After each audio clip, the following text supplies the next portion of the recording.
또 붙고 저기 학교를 출근하게 됐어. 참나 미쳐버리겠네. 배가 고파서 어떡해? 근데 지금 배 안 고파도 괜찮아요. 어? 지금 배 안 고파도 괜찮아요. 그래? 이제 입이 그 시간이 지났어? 그건 아닌데 이제 학원 끝나고 집 가면 그 그러면 다행이지 그나마. 왜 아버님은 밥도 못 먹고 공부를 하라고 그러는지 알 수 없네. 그치? 근데 4시에 먹기는 너무 빠르니까. 그러긴 하지, 그치? 무슨 내가 뭐 저기 거지 새끼도 아니고, 그치? 저기 숙제는 해오셨어요? 예. 좀 질문 한번 받아볼까요? 근데 딱히 질문할 게 없었어요. 미쳐버리겠네. 아니, 근데 그럴 리가 없는데? 그 수업에서 어려운 문제들을 다 풀어가지고 그 앞쪽에 있는 것만 푸니까 별로 그럴 리가 없는데. 어려울 게 없었는데. 저기 404번 문제 봐보세요, 404. 네. 네. 이거. 오른쪽 그림과 같이 중심이 한 직선 위에 있는 세 원이 서로 접하고 있다. 네. 5원에서부터 5,3까지의 거리가 6이다. 세 원의 넓이 합이 최소일 때 세 원의 반지름의 길이의 합을 구하시오라는 문제예요. 네. 원이 이렇게 있고 그다음에 이쪽에 원이 또 이렇게 있고 원이 또 이렇게 있어요. 여기가 지금 5원이고 이거 5,2가 되고 이거 5,3이 되는데요. 이렇게 연결되어 있어요. 물론 여기에서부터 여기까지 길이가 뭐라고? R1. 여기가 뭐냐? R2. 여기도 R2. 여기는 뭐가 돼? R3이 되겠죠. 그래서 5원에서부터 5,3까지, 물론 여기는 5,2가 될 거고요. 5원에서부터 5,3까지의 거리가 6이다라고 했으니까 이 6은 뭐가 된다고? R1 더하기 2, R2 플러스 얼마? R3이다 이런 소리죠. 여기까지 이해돼요? 그런데 지금 뭐라고 좀 돼 있죠? 세 원의 넓이의 합이 최소라고 그랬어. 그 말의 뜻은 파이 R1의 제곱, 파이 R2의 제곱, 파이 R3의 제곱. 이게 바로 이제 넓이의 합이 되겠지. 네. 그렇지? 파이로 묶으니까 결론적으로 뭐가 되냐면 R1의 제곱, R2의 제곱, R3의 제곱이죠. 그러면 우리가 어떤 사실을 알고 있냐면 이런 합이 일정하다라는 사실을 알고 있어. 물론 이걸 가지고 이제 얘를 우리가 이제 유출을 해내기 위해서는 그거보다는 코시-슈와르츠 공식이 훨씬 더 맞겠구나. 무슨 말이냐? R1의 제곱, R2의 제곱, R3의 제곱. 그 다음에 뭐가 돼? 여기 1의 제곱, 여기 2의 제곱, 여기 얼마? 1의 제곱. 이거의 값은 뭐가 돼? R1 더하기 2, R2 플러스 3, 1, R3. 이것의 전체력보다 크면 같다라는 사실을 알고 있죠. 이게 바로 코시-슈와르츠 공식이란 말이에요. 그런데 이것의 결과는 6이라고 되어 있으니까 66에 36이 되고 여기 계산하면 여기는 6이 되고 그러면 R1의 제곱, R2의 제곱 뭐가 돼? R3의 뭐가 돼? 제곱. 이런 어떤 형태의 값이 나온다는 거죠. 그래서 이렇게 계산해 주니까 얼마나 돼? 여기는 6. 결론적으로 R의 제곱, R2의 제곱, R3의 제곱은 뭐한다? 6보다 크면 같다. 그러니까 이거의 값이 뭐일 때? 6이 될 때 세원의 넓이의 합은 바로 최소가 된다 이 말이야. 이때 세원의 반지름의 길이의 합을 구하시오 그랬어. 그럼 어쩔 때 우리가 등호가 성립하냐고 어쩔 때? 이것분의 이거 혹은 이것분의 이거, 이것분의 이거, 이것분의 이것이 같을 때 등호가 성립한단 말이야. 따라서 R1는 2분의 R2는 1분의 R3 이거하고 똑같을 때 뭐한다고? 등호가 성립한다 이거죠. 그럴 때 우리가 최소값을 갖는다 이런 말의 뜻이에요. 따라서 R1의 값이 얘를 갖다 대입 한번 해볼게요. 그럼 뭐가 되니? 4분의 R2의 제곱 더하기 얘는 그대로 R2의 제곱이 되고 R3의 제곱은 역시 갖다 대입해줄게. 갖다 대입하니까 얼마? 4분의 R2의 제곱 이렇게 되겠지. 여기까지 이해돼? 다 내가 R2로 다 고쳐버린 거야. 그러니까 이거 다 4를 곱하기 해볼까? 그러면 여기는 뭐가 돼? R2의 제곱 4로 곱하면 4 R2의 제곱 R2의 제곱은 4, 6, 24 이렇게 돼. 4, 6, 24 이렇게 된다. 그래서 얘를 계산하니까 뭐가 되니? 6이 되겠지. 6 R2의 제곱이 24.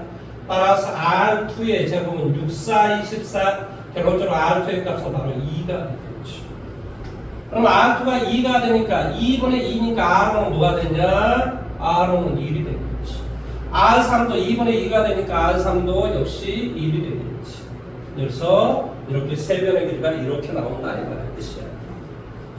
세 개의 반지름의 길이를 다 불렀으니까 정답은 바로 4가 됩니다. 4. 무슨 말 이해됐어요? 한번 생각을 한번 해보십시오. 시험 문제 나오면 풀리지 말아야 되잖아요.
그 다음에 391번도 좀 봐볼게요. 391번.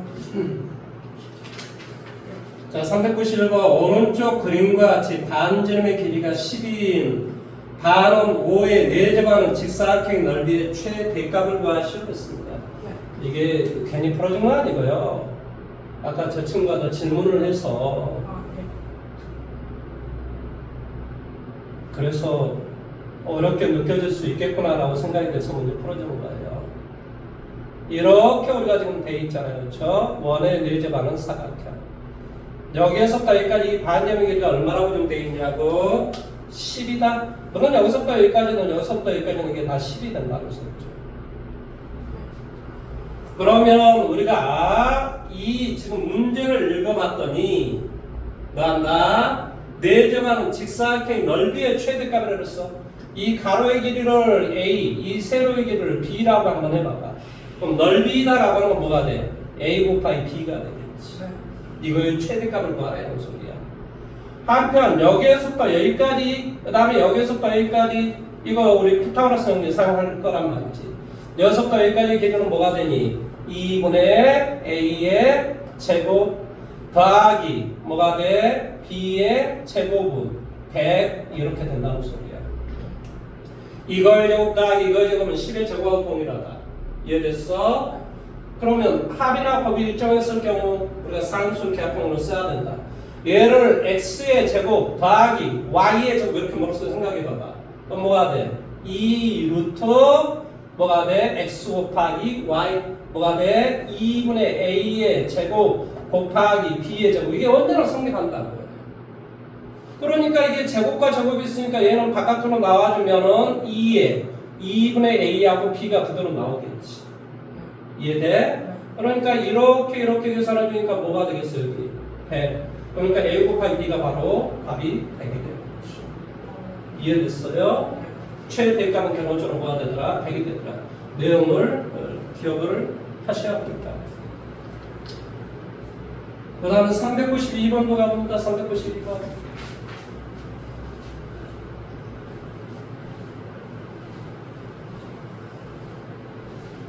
자, 문제를 읽어봤더니 이렇게 돼 있어요. 수환이가 넓이가 2700인 텃밭을 만들기 위해서 직사각형 ABCD 모양의 펜스를 오른쪽 그림과 같이 설치하려고 합니다. 옆 텃밭과 이웃한 A 지점에서 B 지점까지의 펜스의 설치 비용은 절반씩 나누어 지불하기로 하였다. 펜스의 설치 비용을 최소로 하려고 했을 때 A 지점에서 B 지점까지 설치하는 펜스의 길이를 구하시오 했습니다. 그러니까 이제 뭐 이 A B는 바로 옆집하고 이제 뭐 이렇게 경계선이 맞닿아 있는 모양이죠. 그래서 이렇게 우리가 A, B, C, D 뭐 이런 우리가 이제 펜스를 설치를 하려고 하는 거예요. 뭐 당연히 뭐 여기서부터 여기까지 길이를 뭐 A, 여기서부터 여기까지 길이를 B라고 한다면은 문제를 읽어봤더니 펜스의 설치 비용은 길이에 비례한다라고 좀 돼 있어요. 근데 나는 지금 설치 비용을 어떻게 한다고 좀 돼 있지? 설치 비용을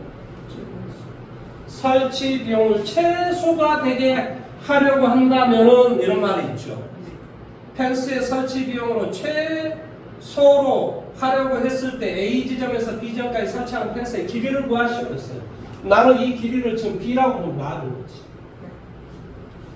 그러면 예를 들어서 1의 설치 비용이 K만큼 들었다고 가정을 해봐봐. 그럼 B만큼 가면 뭐가 되겠어? BK만큼 설치 비용이 들겠지. 왜냐하면 길이가 계속 뭐 이렇게 뭐가 돼? 뭐가 돼? B만큼 커지기 때문에. 뭐 한다고? 펜스의 길이에 비례한다. 펜스 비용이. 그러면 여기에서부터 여기까지는 절반만 우리가 부담하니까 얼마가 되니? 2분의 1 BK만큼 돈이 들 것이고 그 다음에 여기는 뭐가 되겠니? 당연히 AK만큼 비용이 들고 위에도 AK만큼 비용이 들고 여기는 BK만큼 비용이 들었겠지. 결론적으로 K로 다 묶어주면 여기는 뭐가 되냐? 2분의 3B 플러스 얼마? 2A라는 비용이 들겠지. 무슨 말하는지 이해됐어? 네.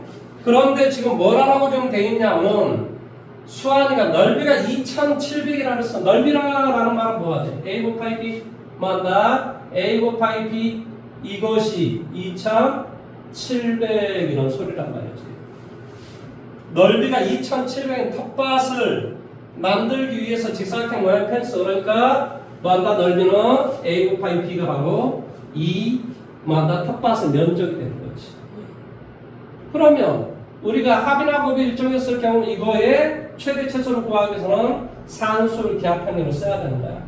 이 K는 K는 비례상수이기 때문에 그냥 그렇다 치고 얘를 X, 얘를 Y라고 생각해 봐봐. 얼마가 되니? 2 루트 이거 곱하기 이거 얼마가 돼? 3AB 이렇게 되겠지. 이거하고 이걸 곱하기 한 거야. 그러니까 2 약분 내고 3AB 이렇게 됩니다. 근데 AB 값이 좀 2700이란 말이지. 그러니까 2 루트 이거 뭐가 되겠어? 8100 이렇게 되겠지. 그러니까 여기는 뭐가 되니? 90이 되겠지. 90이니까 얼마가 돼? 180 이렇게 된다. 그러니까 이거의 값은 바로 180, 즉 이것도 얼마? 90이고 이것도 얼마일 때? 90일 때 최소의 비용을 갖겠지. 2분의 3B가 얼마? 90. 2A가 얼마? 90일 때 동호가 성립한다 이런 소리야. 그러니까 얘는 뭐가 돼? A의 값은 얼마? 45가 되고 B의 값은 여기가 30이 되니까 60이 될 때 B가 60, A가 45일 때 뭐가 된다고? 이렇게 될 때 펜스의 설치 비용으로 우리가 소의 값을 가질 것이고 지금 구하고자 하는 게 뭐니? A점에서 B점까지 설치하는 펜스의 길이지 펜스의 길이는 바로 60이 된다. 이거는 B. 내가 지금 B를 좀 구하고자 하는 거야. 펜스의 길이는 뭐가 되더라? 60 된다. 기억을 해야 됩니다. 시험 문제 나오면 맞춰야죠. 절대부등식은 시험 문제에 안 나올 수가 없습니다.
또 나영이가 또 좋으나 싶어가지고 아니에요. 정말 안 됩니다. 네. 여러분 큰일 납니다. 우리 다 같이 망하자라는 소리 다 같이 망하자. 졸지 마세요. 나 망하기 싫어.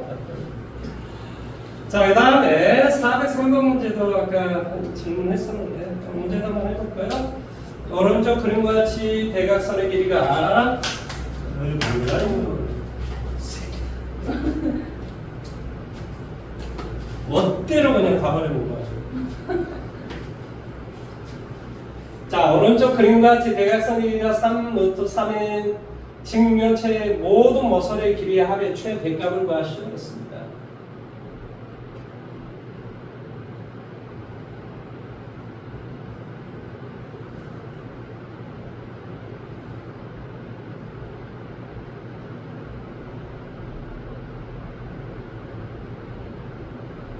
자, 여기에서부터 여기까지가 바로 대각선의 길이가 됩니다. 이게 바로 대각선의 길이라고 합니다. 자, 이 가로의 길이를 A, 세로의 길이를 B, 높이를 C라고 한번 해볼까요? 그러면 당연히 이거 그 다음에 이게 바로 대각선의 길이가 될 거라고. 여기에서부터 여기까지 이 길이는 바로 이 밑면의 이 대각선의 길이하고 같겠죠. 이거든 이 대각선의 길이는 똑같은 거예요. 그러니까 뭐 예를 들어 여기에서부터 여기까지다 이거하고 이 길이는 똑같은 거죠. 그러면 이것은 당연히 뭐가 돼요? a제곱 더하기 b제곱 여기다 루트를 씌워줍니다. 그러니까 여기에서부터 여기까지 길이는 루트 a제곱 더하기 b제곱 이런 꼴이 될 거예요. 여기서부터 여기까지는 뭐가 돼요? c가 되죠. 이건 어떻게 만나냐고 얘는 수직으로 만나죠. 이렇게 수직으로 만난단 말이에요. 그러니까 그러니까 이 윗면은 이렇게 돼 있고 옆면은 이렇게 돼 있는 거죠. 이렇게 돼 있는 거예요. 그러니까 이거의 제곱 더하기 이거의 제곱에다 루트를 씌워준 게 바로 이 길이가 되죠. 그래서 대각선의 길이는 뭐가 돼요? 루트. 이걸 제곱해주면 a 제곱 더하기 얼마? b 제곱. 이 길이를 제곱해주면 c의 제곱이 되겠죠. 이게 바로 대각선의 길이라고. 이 대각선의 길이가 교재에서 얼마라고 좀 되어 있냐고 3 루트 3이라고 되어 있어요. 이해돼요? 네. 제곱을 할게요. a제곱 더하기 얼마, b제곱 더하기 얼마, c제곱 39, 27 이렇게 되겠죠. 이랬을 때 모든 모서리의 길이의 합의 최대값. 자, 모서리. 자, 이 모서리 한번 봐볼게요. 여기 이런 건 모서리라고 하지 않습니다. 모서리 봐보세요. a가 여기 하나, 여기 두 개, 여기 세 개, 여기 네 개. a가 네 개. b가 여기 하나, 여기 두 개, 여기 세 개, 여기 네 개. c도 여기 하나, 둘, 셋, 넷. 그러니까 모든 모서리는 4A 더하기 4B 더하기 4C가 된다 이런 말의 뜻이에요. 이해돼요? 근데 이 모든 모서리 모든 모서리의 길이 하되 최대값을 구하시면 그러면 이걸 알았을 때 이거의 값을 구하라는 소리잖아요. 그러니까 이것을 우리는 코시슈알츠 부동식으로 문제를 풀 수 있다 이런 소리예요. 어떻게요? A의 제곱 더하기 B의 제곱 더하기 C의 제곱 1의 제곱 1의 제곱 1의 제곱 뭐한다? A 더하기 B 더하기 C의 전체 제곱보다 크게 나왔다. 이게 바로 코시슈알츠 부동식이란 말이에요. 그러면 A 제곱 더하기 B 제곱 더하기 C 제곱이 지금 27이잖아요 여기가. 그러니까 이게 27이 되고 여기는 뭐가 돼? 3이 되잖아요. 그러니까 여기는 81이 되죠. 뭐가? A 더하기 B 더하기 C의 전체의 제곱이. 그러니까 A 더하기 B 더하기 C는 당연히 9보다 작거나 같겠죠. 그러니까 얘가 뭐 한다고? 가장 큰 값이 9라는 소리야. 거기다 4를 곱하게 해라. 4가 얼마? 36이 바로 최대값이 되겠죠. 기억을 하셔야 됩니다.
자, 그러면 이제 마지막 이론 설명을 할 것인데요. 그 이론 설명은 바로 함수입니다. 함수. 함수를 이론 설명을 다 끝을 맺고 토요일 날은 뭘 가져오시냐면 토요일 날은 뭐죠? 올림푸스요. 예, 올림푸스를 가져오도록 하십시오. 그리고 조금만 좀 공부를 하시면은 조금 심한 문제도 좀 해드리고 그렇게 해서 시험 때는 좀 해보도록 합시다. 자, 이 함수다라고 하는 것을 함수다라고 하는 걸 배우게 되는데 이 함수를 잘 이해를 하셔야 돼요. 이 함수를 영어로 이야기하면 뭐 이렇게 이야기해요. 펑션 이렇게 이야기하는데 뭐 이것을 찾아보면 역할, 뭐 기능 뭐 이런 뜻이 있어요. 근데 그런 뜻하고 수학적인 용어가 전혀 틀린 거예요. 그냥 펑션은 뭐야? 함수. 펑션은 뭐야? 함수. 그렇게 생각하면 돼요.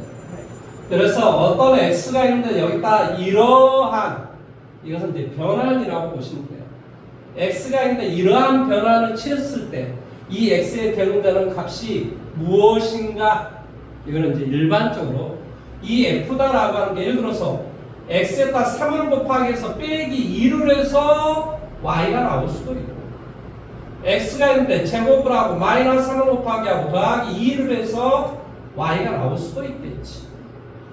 그 다음에 이 x가 있는데 빼기 1분의 x 더하기 2를 해서 y가 나올 수도 있고, x가 있는데 더하기 1을 하고 루트를 씌워서 y가 나올 수도 있고, x가 있는데 뭐한다?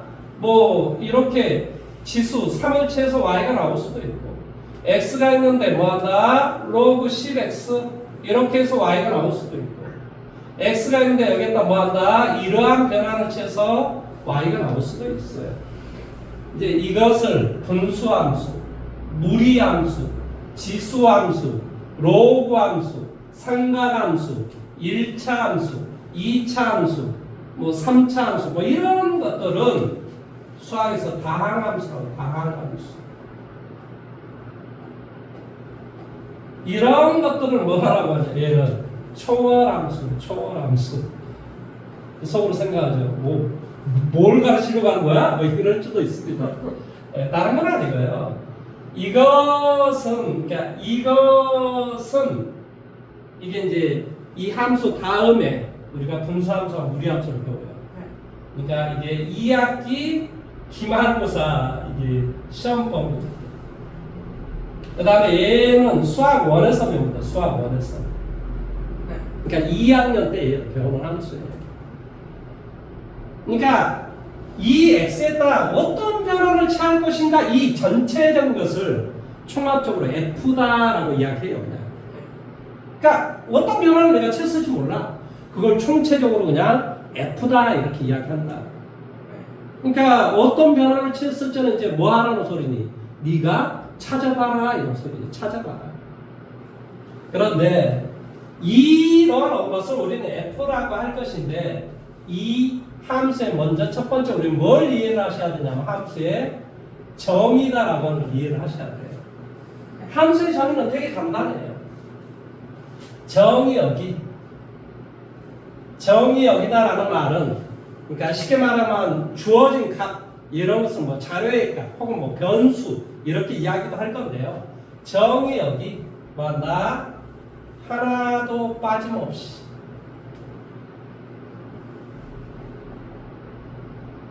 중복되지 않게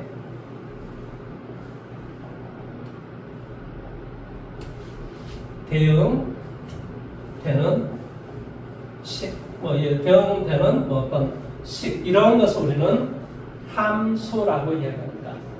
자, 예를 들어서 얘가 x가 있어요. 얘가 y가 있어요.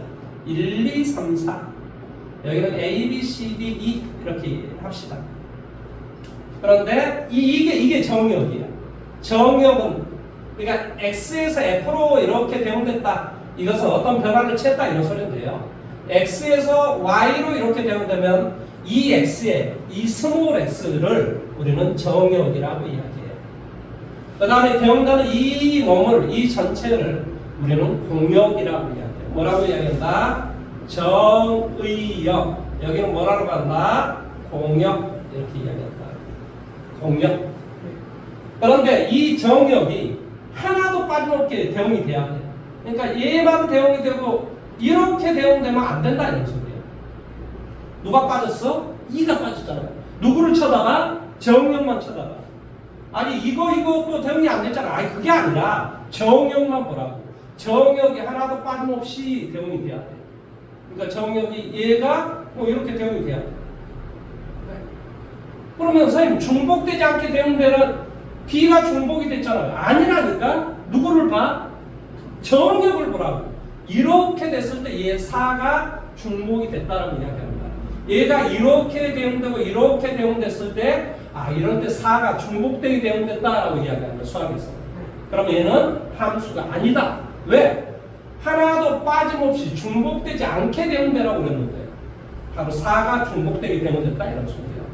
뭔 말하는지 이해됐어? 그래서 얘를 이렇게 대응이 됐을 때 얘를 우리는 함수라고 하고, 이 정역에 대응되는 ABC를 뭐라고 하냐? 얘를 치역이라고 합니다. 뭐라고 한다? 치역. 정역, 공역, 치역 영어를 잘 머릿속에 기억을 하셔야 됩니다. 얘가 치역이라고 해요. 치역. 그러면 얘를 내가 그림을 그려보면 좌표 평면을 딱 표시를 해보면 자 여기에 1, 2, 3, 4가 있어요. 이게 정역이야. 1, 2, 3, 4. 그러면 뭐가 돼? 뭐 A의 병들아 여기가 A라고 치자. 2는 뭐 B, 뭐 B가 여기 있다고 치자. 그 다음에 뭐 3도 B, 그럼 뭐 이렇게 되면 되는 거지. 뭐 4가 뭐 C가 여기 있고 뭐 D가 여기 있다. 이렇게 되면 함수가 아니라 왜? 4의 대응되는 게 이렇게 있고 이렇게 돼 있으면 대응되면 중복됐다라고 이야기한다니까. 그러니까 둘 중에 하나만 있어야 돼. 이런 것은 우리가 정역이라고 할 것이다. 이런 것은 뭐라고 한다? 함수라고 할 것이다. 뭐라고? 정역이 하나도 빠짐없이 중복되지 않게 대응되는 것은 뭐라고 한다? 함수라고 한다. 이런 소리야. 자, 이제 정역이 실수라고 한번 해볼까? 자, 만약에 그림이 이렇게 돼 있으면 얘는 함수일까? 아닐까? 여기에 대응되는 y 값이 정역에 대응되는 y 값이 여기도 되고 여기도 된다는 소리잖아. 네. 그러니까 이런 거는 함수가 아니라니까. 네. 이 정역에 대응되는 y 값이 이렇게 뭐 이런 걸 중복됐다라고 이야기합니다. 네. 그러면 이런 것은 함수입니까? 자, 예를 들어 그림이 뭐 이런 값이 있다. 얘는 함수입니까? 당연하죠. 여기에 대응되는 y 값이 이거 다 존재하잖아요. 다 존재하잖아요. 다 대응되잖아요. 선생님 이거 똑같으니까 중복된 거 아닙니까? 아니라고. 얘도 하나에 대응됐고 얘도 하나에 대응됐을 때 이거는 함수라고 이야기한다고. 근데 여기도 대응되고 막 예를 들어 뭐 여기도 있다. 그럼 이건 함수가 아니지. 그러니까 이렇게 대응되는 것은 얘는 함수다라고 이야기를 한다 이런 소리야. 뭔 말하는지 이해됐습니까? 함수인지 아닌지는 되게 중요한 내용입니다. 그럼 이거에 관련된 문제를 제가 좀 풀어봐야죠. 문제를 안 풀고 야 이거 함수야 이렇게 이야기하면 되게 기분 나쁘잖아요. 그래서 한번 해봅시다. 자 78페이지 봐보세요. 자 첫 번째 482번 문제 봐볼게요. 함수인 것을 한번 찾아보세요. 함수인 것.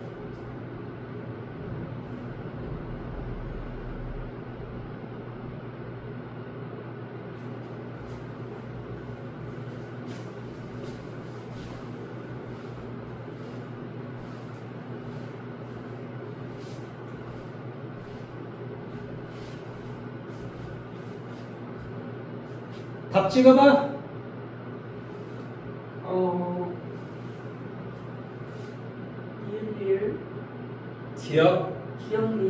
기억, 리을. 니은? 이거 안 돼요? 니은은 왜 안 되지? 니은은 봐봐 이놈아. 어떻게 됐어? 이렇게 돼 있잖아. 그러니까 여기에 대응되는 뭐가 돼? 여기에 대응되는 y 값이 얘도 되고 얘도 되고 얘도 되고 얘도 되고. 정역이 하나도 빠짐없이 대응되라고 그랬잖아. 예. 그러니까 이것은 안 되고 이런 것은 가능하지. 왜냐? 정역이 0일 때도 3이고 1일 때도 3이고 2일 때도 3이고 뭐 다 되면 되잖아. 네. 그러니까 당연히 기억하고 리을이 반복합니다. 네. 이제 이것을 뭘로 이제 또 이야기를 하냐면 481번처럼 뭐한다? 식으로 또 이용해 보기도 하고 483번처럼 뭐한다고? 뭐 아무튼 이런 식으로도 함수인지 아닌지 이 값을 이해를 하셔야 됩니다. 483번 문제 너가 한번 해봐라. 483번이요? 예, 483번. 함수인지 아닌지 함수의 정의에 대해서 좀 이야기하고 있습니다.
됐습니까? 같이 한번 골라볼까요?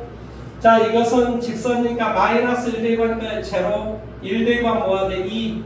그러니까 마이너스 1에서 또 1까지 어떤 수로 대입해도 얘는요, 그림을 그려보면, 그림은 아직 잘 못 그리시겠지만, 0 대입하면 1이야. 0 대입하면 1이야.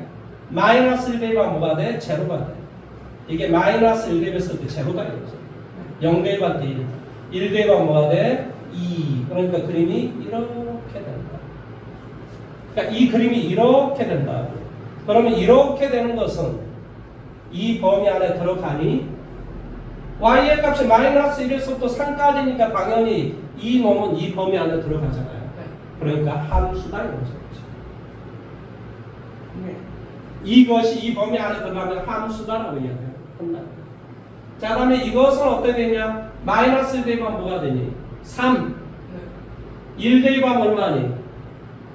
마이너스 1. 직선이야. 그러니까 그림이 이런 식의 그림인데 이 범위 안에 들어가잖아요. 그러니까 얘도 함수다 이런 소리예요. 이해돼요? 자, 다음에 얘는 그림을 그려보면 이게 이제 그림이 익숙해져야 되니까 그림을 그리셔야 됩니다. 뭐가 되냐? 1 대입하면 뭐가 돼?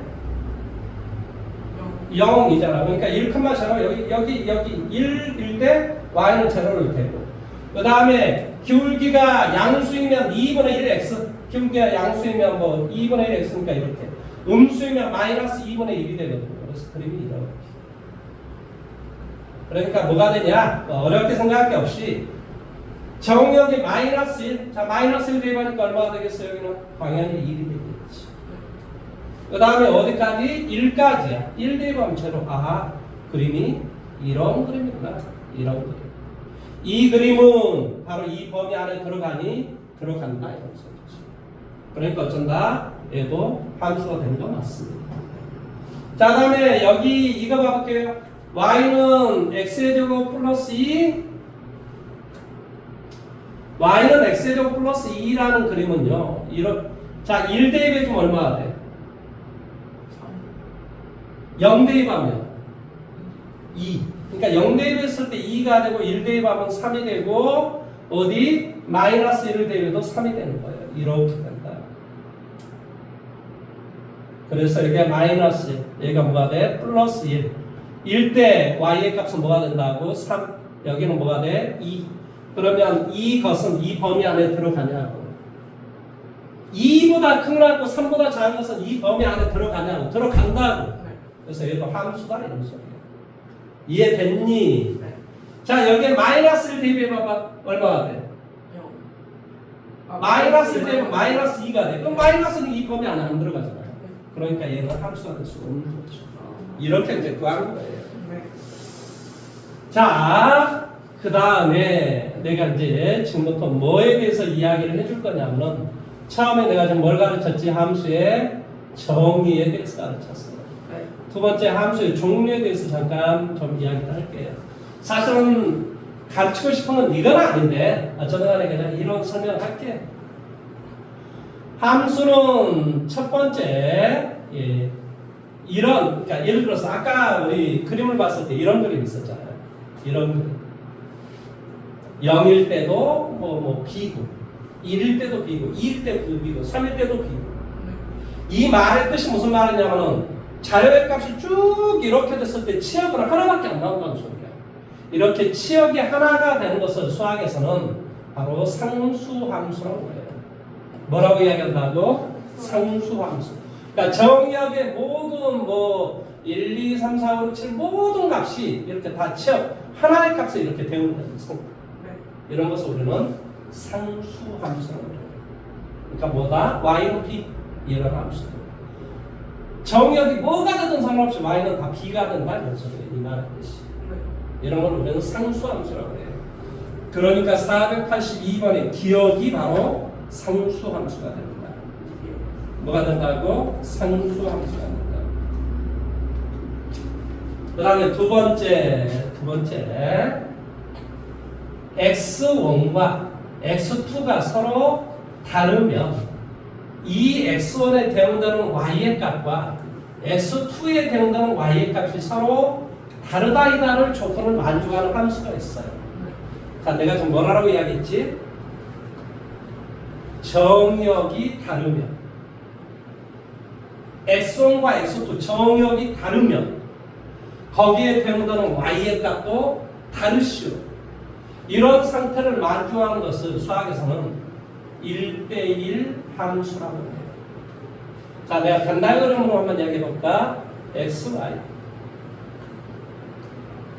1, 2, 3, 4 5, 6, 7, 8, 9 x1과 x2가 다르면 거기에 대응되는 y 값도 이렇게 달라야 된다니까?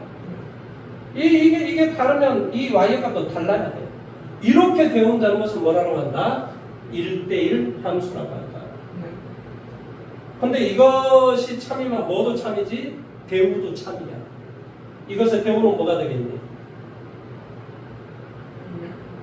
이 문장의 대우가 뭐가 될까?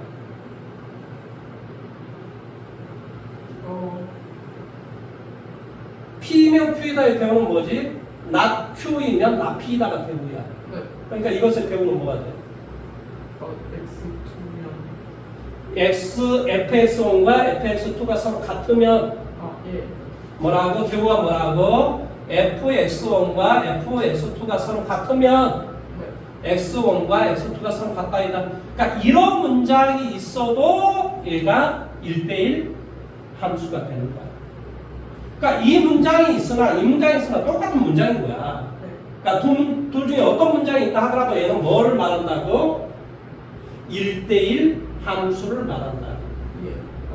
머릿속에 기억해야 돼. 세 번째.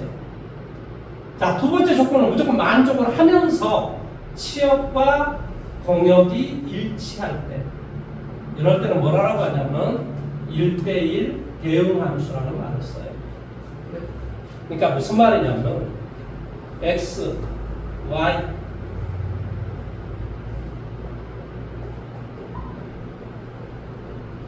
자, 이렇게 대응되고 이렇게 대응되고 이렇게 대응되고 이렇게 대응됐다. 얘는 1대1 함수야 아니야? 1대1 함수가 되지. 왜 그러냐면 x과 x2가 다른 거기에 대응되는 y값이 다 다르잖아. 그러니까 얘가 1대1 함수는 맞아요. 근데 1대1 대응 함수가 되냐? 안 된다고. 왜? 공역은 뭐야? 5, 6, 7, 8, 9가 되는데 치역은 뭐냐? 치역은 1, 2, 3, 4에 대응되는 y의 값을 치역이라고 해. 그러니까 치역은 5, 6, 7, 8밖에 안 되잖아. 그러니까 치역과 공역이 같지 않잖아. 그러니까 얘는 1대1 함수는 되지만 1대1 대응 함수는 안 된다. 얘가 없으면 1대1 대응 함수가 되는 거야. 뭔 말인지 이해됐어? 그래서 1대1 함수하고 1대1 대응 함수를 잘 이해를 하시라라는 소리야. 여기까지만 설명을 하고 너가 받아들일 시간을 좀 줄게. 그 다음에 네 번째. 항등함수라고 하는 게 있어요. 항등함수. 항등함수란 말은 항상 똑같으라는 소리예요. x하고 y가 항상 똑같더라. 그러니까 y는 x 이런 함수를 항등함수라고 해요. 그러니까 정역이 1, 2, 3, 4이면 척도 뭐가 돼? 1, 2, 3, 4 이렇게 되는 걸 항등함수라고 해요. 자, 이거 조금 좀 받아들일 시간을 좀 제가 드리겠습니다. 왜 그러냐면 일반적으로 나가면 씨발 뭐야 나 지금 머리 지금 완전히 앵꾸 왔는데 막 이렇게 할까 봐서 받아들일 시간을 드리겠습니다. 지금 제가 설명했던 내용을 쭉 한번 다시 한번 나오겠습니다.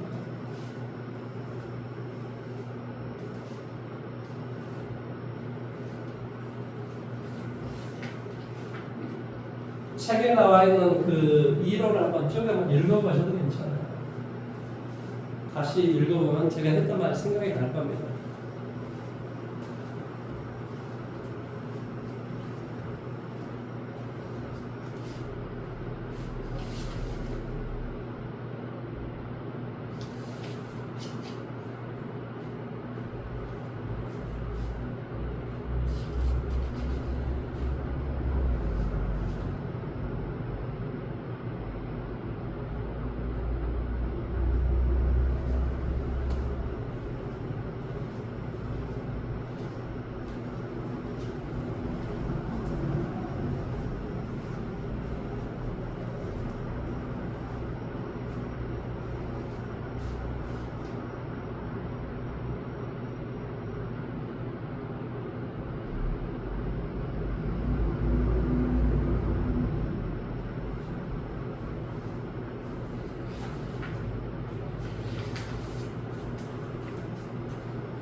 읽어보셨습니까?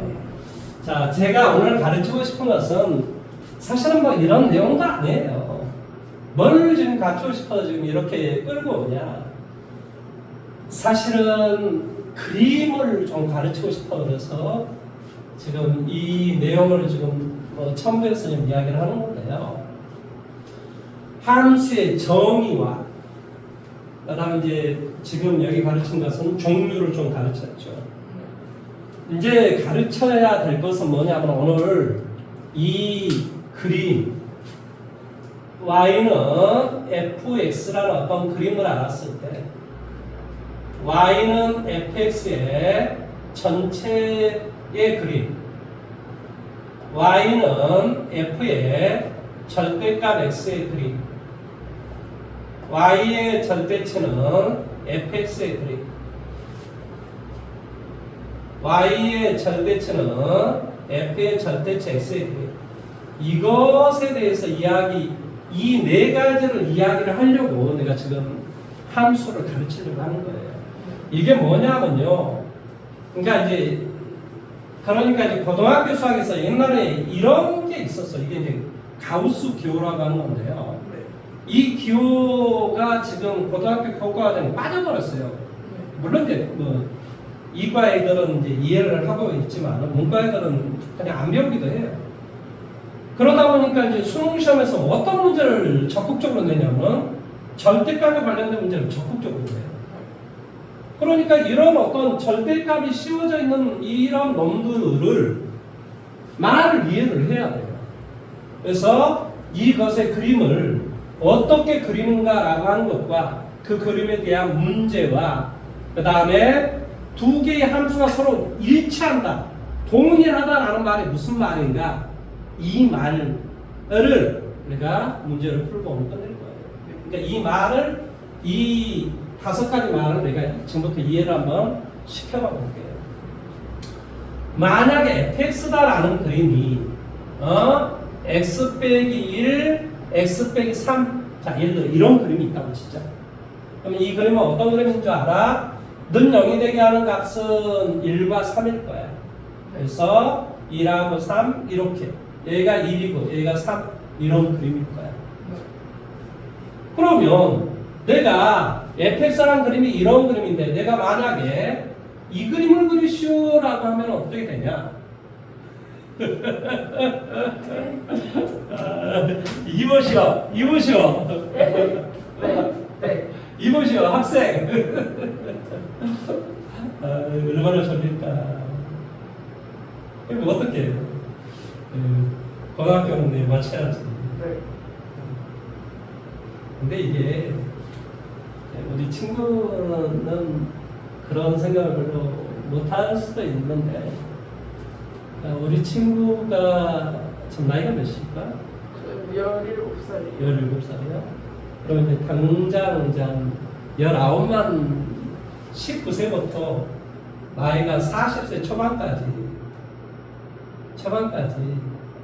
한국인들을 가장 짓누르는 게 뭘 거라고 생각해?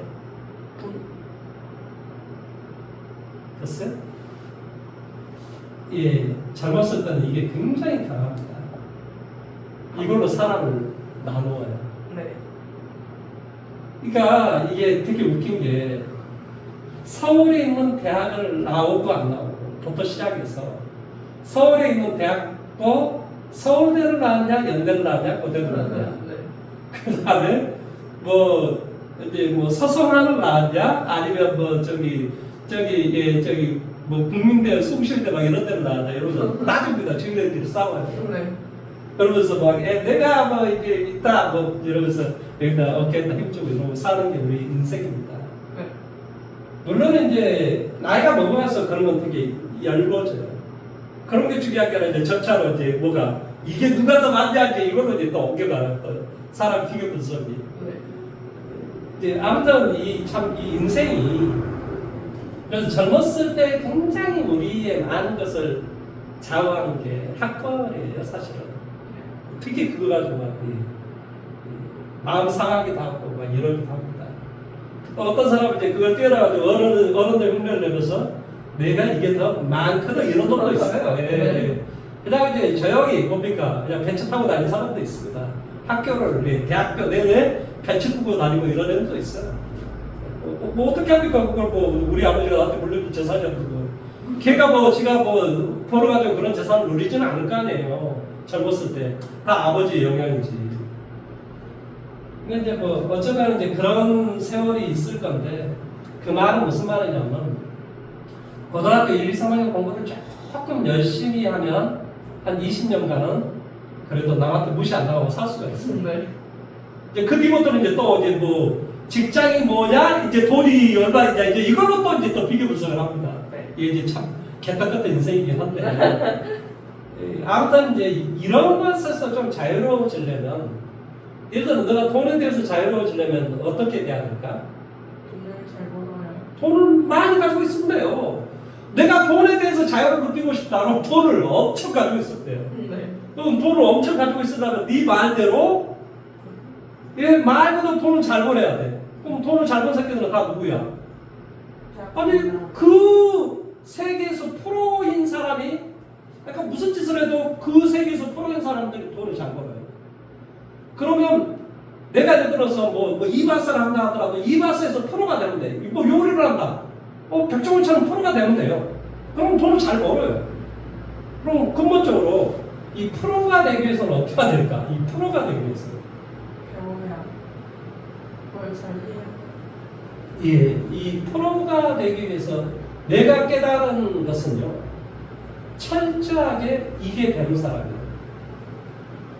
이게 되는 사람이 프로가, 물론 이제 여러 가지 어떤 개념은 있지만, 내가 이 세상을 한 50 넘도록 살아보니까, 이게 철저하게 잘 되는 사람들이 대부분 자기 분야에서 프로가 돼요.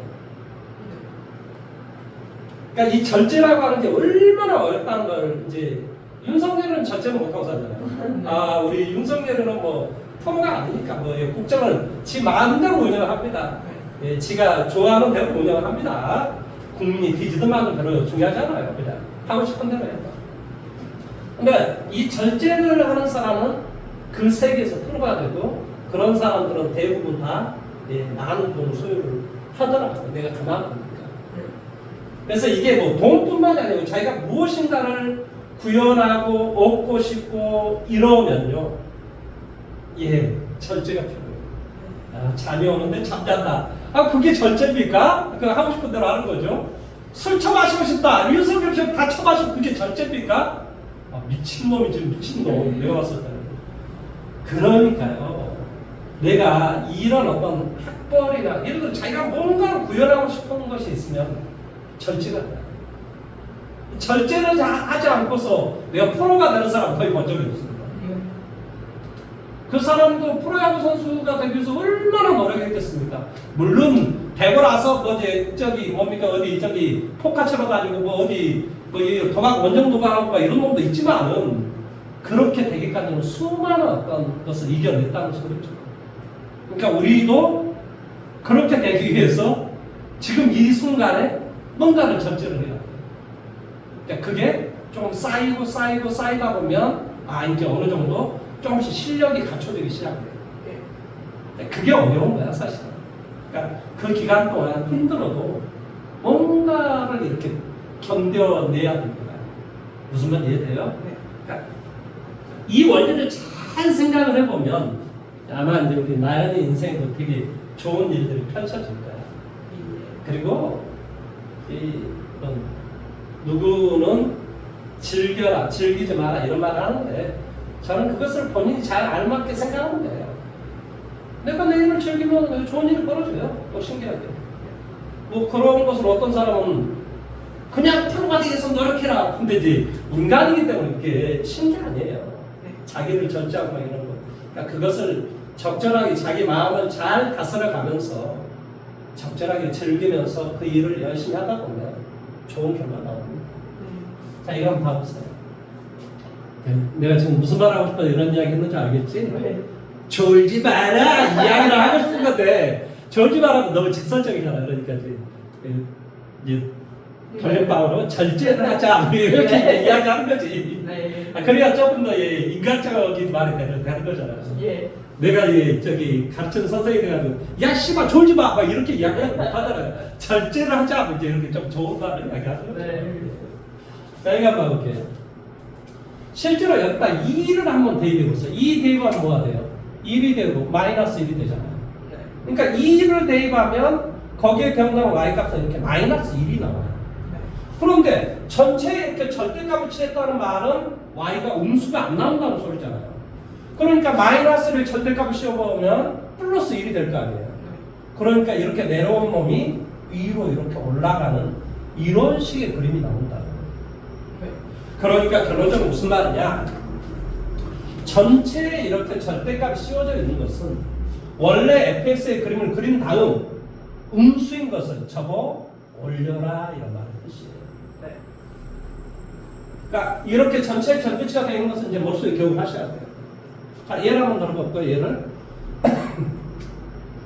y는 x 빼기 1의 절대치 이런 게 있다고 치죠. 원래 이 그림은 이런 그림이야. 원래는 이런 그림일 거라. x 빼기 1이라는 놈의 그림은 원래 이런 그림이지. 그런데 전체의 절대치가 되어 있는 거 어떻게 알아? 음수인 부분을 접어 올려라 이런 소리. 그러니까 그림이 이런 식으로 여기가 1. 이해됐어?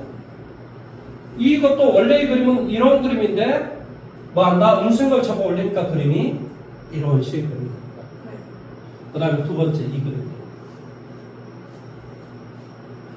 이 네 가지를 꼭 기억을 하셔야 되기 때문에 이걸 잘 머릿속에 하나하나 머릿속에 새기셔야 됩니다. 새기라. 자, 먼저 여기에 정의역이 누구지? x라는 놈이 정의역이에요. 그러면 x에 따라 1, 2, 3, 4를 대입 한번 해볼게요. 1, 2, 3, 4를 대입하면 1, 2, 3, 4의 절대값이니까 아무런 절대값 의미가 없지. 왜? 절대값이란 말은 양수인 놈에 아무런 의미가 없는 거야. 그러니까 1, 2, 3, 4에다 f란 변환 취해주면 그대로 이런 그림이 될 거 아니에요. 그래서 원래 fx라는 그림이 이런 그림이었다면 정역이 1, 2, 3, 4의 경우로 y의 값은 그대로 변함이 없죠. 이렇게. 이런 그림이 그대로 된단 말이에요. 그러면 이 정역이 있다 이제 마이너스 1, 마이너스 2, 마이너스 3, 마이너스 4를 한번 대비해 볼게. 마이너스 1을 절대치니까 뭐가 돼? 그러니까 1에다 f란 변환을 치아라 이런 소리예요. 그러니까 결론적으로 정역이 마이너스 1, 마이너스 이런 놈은 뭐한다? 1, 2, 3, 4의 경우는 y의 값하고 동일하게 나온다 이런 소리지. 그래서 그림이 이런 식의 그림이 돼버립니다.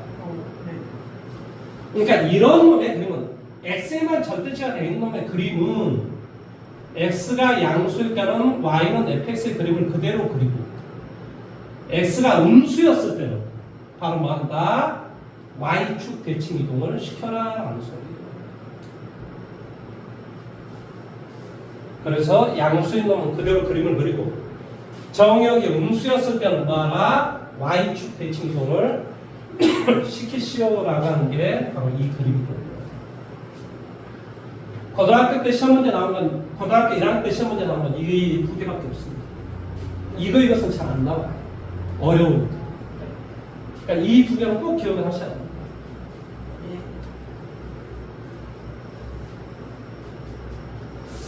이거 그냥 그 다음 거 설명을 못 알아먹을 것 같아서 어쩔 수 없습니다. 자, 페이지 91페이지 569번, 570번 두 문제를 한번 해보십시오.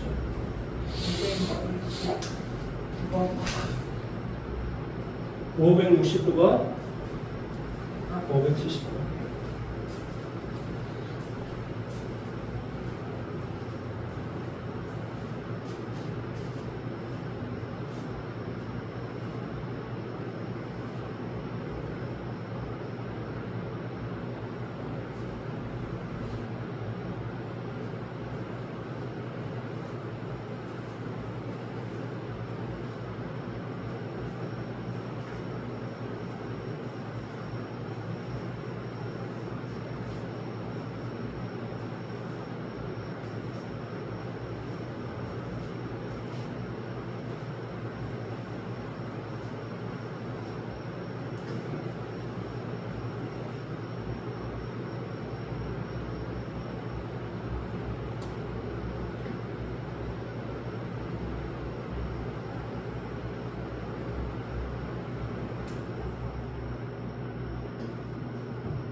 560번 답 몇 번?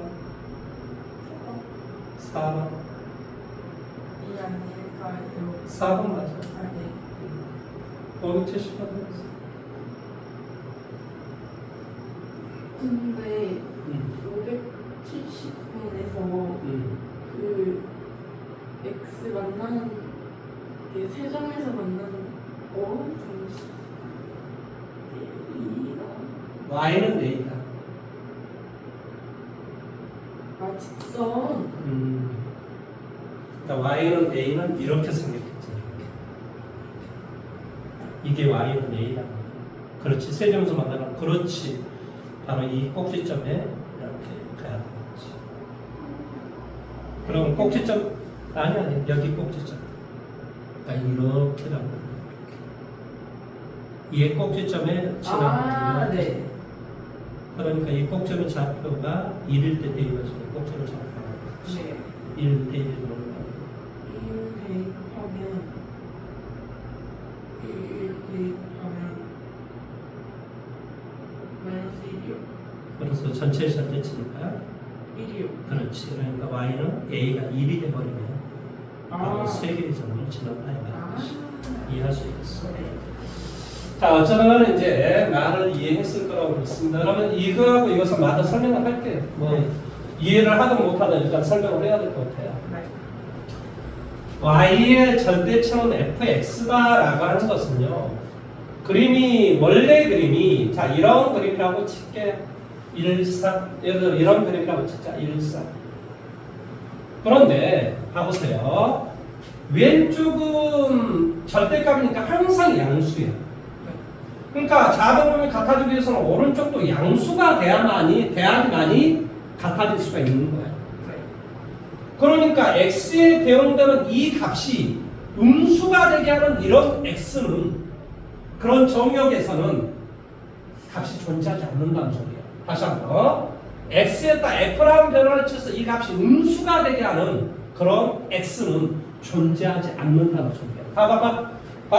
x의 값이 뭐한다? 대입했을 때 이렇게 음수가 되게 하는 이런 x들은 존재해서는 안 되는 거예요. 여기까지 이해돼요? 하지만 이 y는 자 여기까지 됐는데 이 y의 입장에서는 y가 0일 때 4인데 0일 때 마이너스 4가 돼도 괜찮냐? 괜찮아. 왜? 어차피 절대값을 씌워주면 플러스 4가 되기 때문에. 그래서 뭐한다? y의 값이 양수인 놈의 그림을 그대로 그리고 이 양수인 놈을 x축 대칭 이동을 시켜라 이런 말의 뜻이에요. 이 말의 뜻이. 네. 양수인 놈의 그림만 그리고 뭐한다? 이것을 x축 대칭 이동을 시키시오 라고 하는 게 바로 4번의 그림이 됩니다. 그 다음에 5번 그림은 먼저 설명을 할게요. 5번 그림은 자 x의 절대치 더하기 y의 절대치가 예를 들어 3이다. 이런 놈의 그림은 어떤 그림이냐? 먼저 x가 양수, y가 양수일 때는 뭐가 되냐? 양수일 때는 얘가 그대로 나오니까 x 더하기 y는 3이라는 그림이 돼야 돼요. 그래서 이 그림은 어떤 그림이 되냐고 3이 되고 3이 되고 그림이 이렇게 되겠지. x가 양수, y가 양수였을 때의 그림은 이런 식의 그림이 되더라. 두 번째, x가 양수이고 y가 음수였을 때는 얘는 그대로 나오고 마이너스 취하니까 뭐가 돼? x 빼기 y는 3 이런 놈의 그림이 될 건데 x의 값은 그대로고 y의 값만 변화했단 말이야. 무슨 축 대칭이고? x축 대칭이고. x의 값은 변함이 없으면 이건 y의 값만 변했으면 이건 x축 대칭 이동을 하는 거야. 그래서 이 그림을 x축 대칭 이동을 시켜주면 그림이 이렇게 되는 거야. 그러니까 뭐한다? 양수음수. 즉 4,4분면의 그림은 1,4분면의 그림을 x축 대칭 이동을 시켜주면 된다. 똑같은 방식으로 이동하면 하나는 뭐가 되겠어? y 뭐한다? y축 대칭 이동, 원점 대칭 이동 해가지고 이런 그림이 되겠지. 그래서 이 놈의 그림은 어떻게 그리냐? x가 양수, y는 양수 1,4분면의 그림만 그린 후 바로 x축, y축 원점 대칭 이동을 시켜주면 된다. 그 말 뜻이에요. 그러니까 바로 이 놈의 그림. 자, 원래의 그림이 이런 그림이었다고 가정을 해볼까? 원래의 그림이 이런 그림이야. 자, 원래의 그림이 이런 그림이야. 근데 얘를 일사분면에서만 그림을 그리라니까 그러니까 그림이 이런 그림하고 이런 그림이 되겠지. 이것을 x축, y축 원점 대칭 이동을 시켜주면 된다니까. 그러니까 그림이 이렇게 이렇게 그 다음에 이쪽에 이렇게 이렇게 이렇게 그 다음에 왼쪽은 또 어떻게 이렇게 이렇게. 그러니까 그림이 이런 그림이 된다. 이런 그림. 네. 이런 그림. 이런 그림이 된다. 일사분면에서 그림만 그린 다음 x축, y축 원점 대칭 이동만 시켜주면 된다 이 말이야. 이 그림. 내용 여기까지 이해됐어? 네. 그럼 그 다음 장 571번을 해보십시오.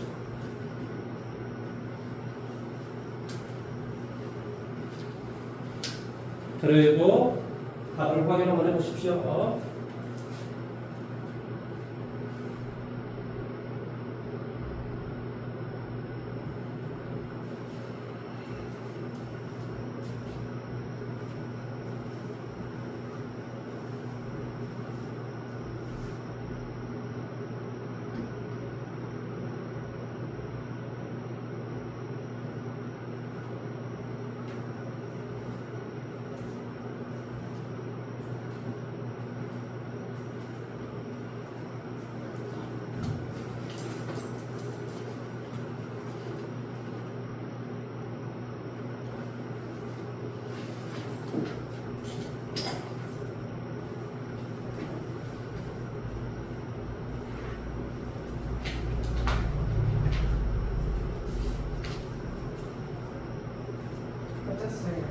예, 다행입니다.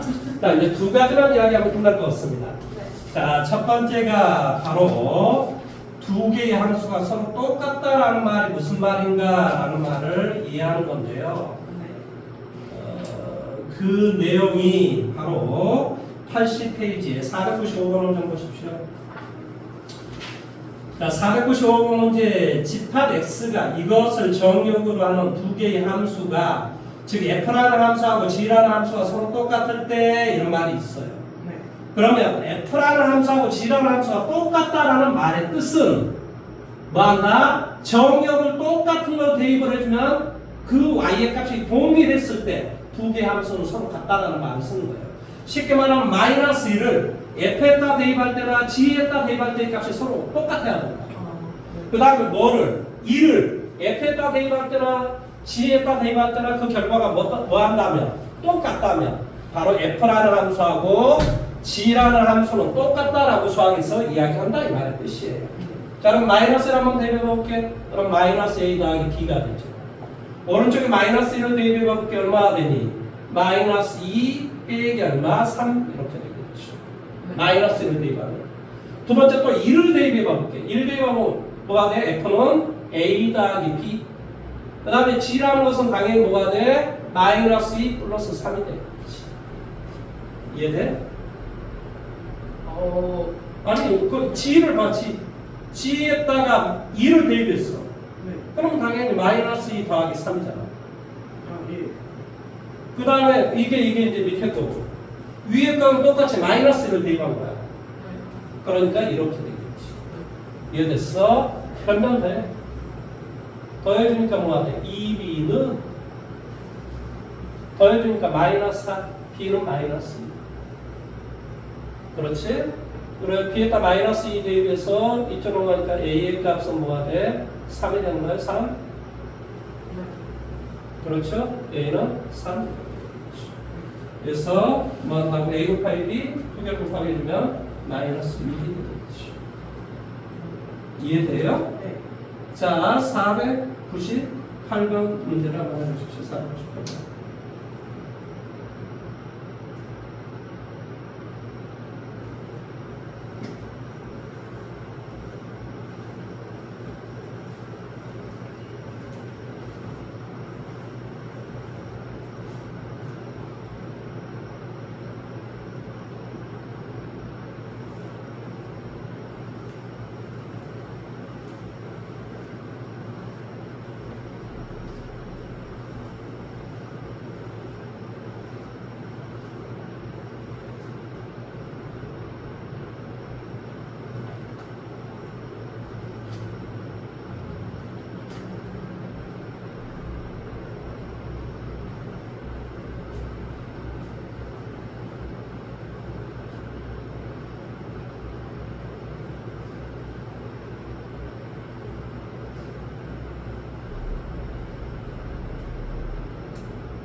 왜 이렇게 오래 걸려?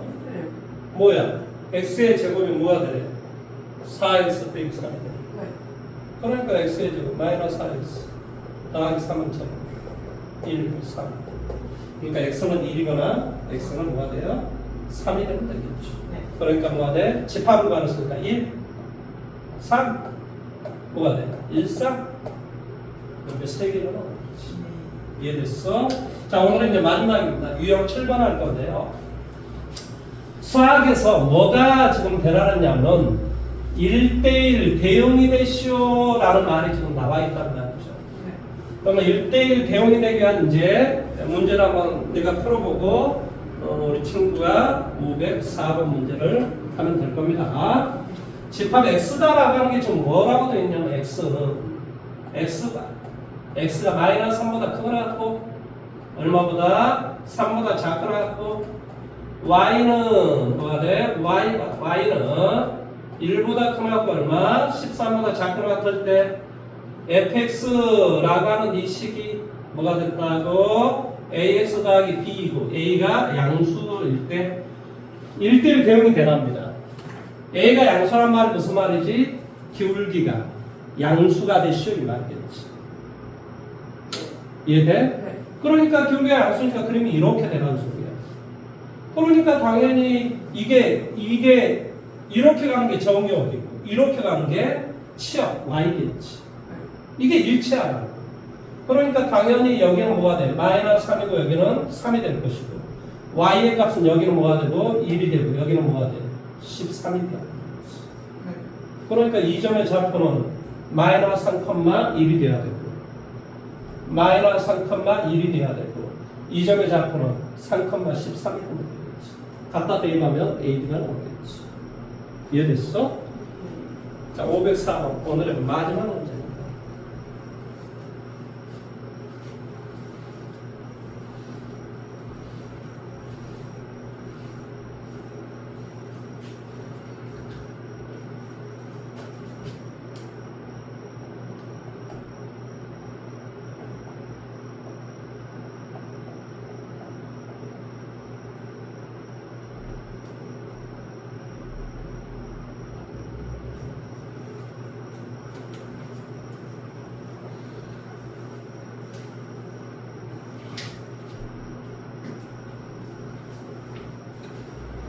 왜요? 갑자기 어려움을 느껴요?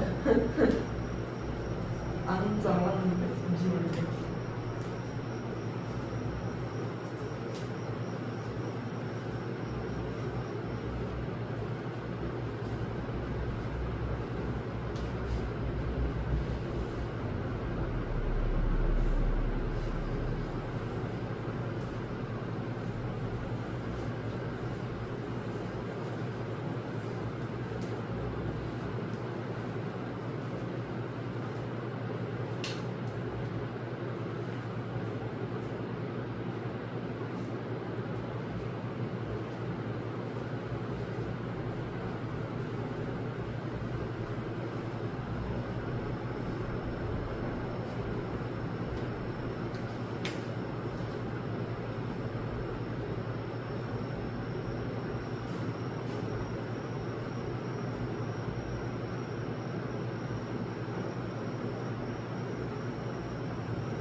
모르겠어요. 자, 생활차 한번 읽어봐 볼까요? 함수 이것이 1대1 대응일 때 실수 A의 값의 범위를 구하시오 그랬습니다. 수학에서요, 이게 학교 시험에 이제 보면 시험 범위가 들어간다면 학교 시험에 나올 확률은 100%입니다. 반드시 나온다는 소리죠. 네. 그러니까 우리 학교 선생님이 그 머리에 총을 맞지 않는 이상은 시험 문제 냅니다. 네. 이렇게까지 이야기해도 틀린 사람이 있어서 내가 하는 소리입니다. 네. 이것은 1차식이잖아요. 그러니까 직선일 거예요, 직선. 그러면 누가 경계니? 경계는 x는 3이 경계지 뭐야. 네. 그러니까 3보다 크면 뭐가 돼? 기울기를. 3보다 크면 그대로 나오라는 소리야. 그러니까 기울기는 누가 돼? a 플러스 2가 기울기가 되지. 왜 그렇지? ax 플러스 2x니까 x 앞에 개수가 기울기잖아 수학에서는. 그러니까 a다 2가 기울기일 거라고. 아, 네. x가 3보다 작으면 누가 기울기가 돼? 2 빼기 a가 기울기가 되지. 내용 여기까지 이해돼? 네. 왜 그러냐면 2 여기는 마이너스를 시작으로 하니까 빼기 a 2 빼기 a가 기울기일 거야. 그래서 얘가 기울기가 이렇게 양수이면 이렇게 될 것이고 이것의 기울기가 만약에 음수이면 그림은 이렇게 되겠지. 그럼 이건 1대1 대응이 돼야 안 돼? 안 되지. 왜냐? X1과 X2가 다른데 거기에 대응도 Y가 똑같이 경우가 있을 수 있잖아. 그러니까 1대1 대응이 안 된단 말이야. 그러니까 오른쪽의 기울기가 양수이면 왼쪽도 기울기가 이렇게 양수가 돼야지만이 얘가 1대1 대응이 되는 거야. 그렇잖아. 여기에 대응도 Y값이 서로 다르니까 1대1 대응이 될 수 있는 거잖아. 그러니까 이 기울기가 얘가 양수이면 얘도 기울기가 양수가 돼야 돼. 만약에 이것의 기울기가 이렇게 음수이면 이 왼쪽의 기울기도 무슨 수가 돼야 되냐? 이렇게 음수가 돼야 된다고. 음수가. 얘가 음수이면 얘도 음수가 돼야 돼. 즉 a 더하기 2하고 2 빼기 a의 곱은 무조건 양수가 돼야 돼. 음수이면 음수가 되고 양수이면 양수가 돼야 된다. 그러니까 작은 똑같이 음수를 곱하면 a 플러스 2, a 빼기 2는 부동항이 바뀌고 a의 값은 마이너스 2보다 크고 2보다 작다. 얘가 다르게 되는 거지. 이 시험 문제 나옵니다. 네. 꼭 나옵니다. 꼭 나와요. 그래서 이거 좀 이해를 좀 해 보십시오. 네. 예, 이해를 하려면 노력을 하셔야 됩니다.